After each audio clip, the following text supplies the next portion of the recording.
एक जंगल में एक साधु बहुत सालों से तपस्या कर रहा था।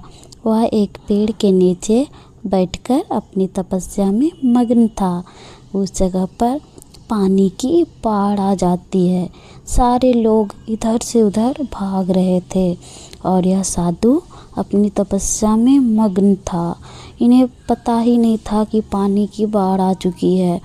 तब एक आदमी वहाँ से भाग रहा था, तो उसने इस साधु को देखा और इसे सावधान किया कि पानी की बाढ़ आ चुकी है, सारे लोग यहाँ से भाग रहे हैं, आप भी यहाँ से चलो।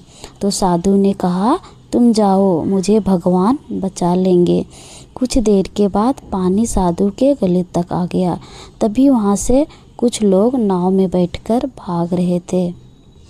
उन्होंने जब साधु को देखा तो उनसे कहा कि आप हमारे साथ नाव में बैठ जाओ, वरना आप डूब जाएंगे।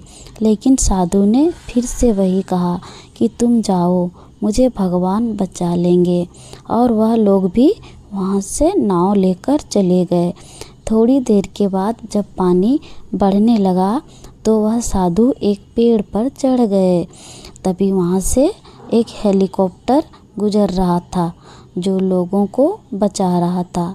जब उन्होंने इस साधु को देखा तो साधु की तरफ रस्सी फेंकी और उन्हें ऊपर आने को कहा।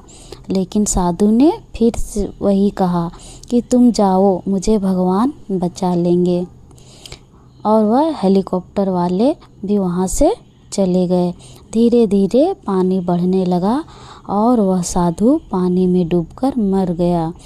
जब वो मरने के बाद भगवान के पास पहुँचा तो उसे भगवान से कहा, मैंने आपकी इतनी तपस्या की, इतना आपको रात दिन याद किया, आपने मुझे बचाया क्यों नहीं? तो भगवान ने कहा, अरे बेवकूफ़, तुझे बचाने के लिए 3 बार मैंने ही उन तीनों इंसानों को भेजा था। एक बार पैदल, दूसरी बार नाव लेकर, तीसरी बार हेलीकॉप्टर लेकर।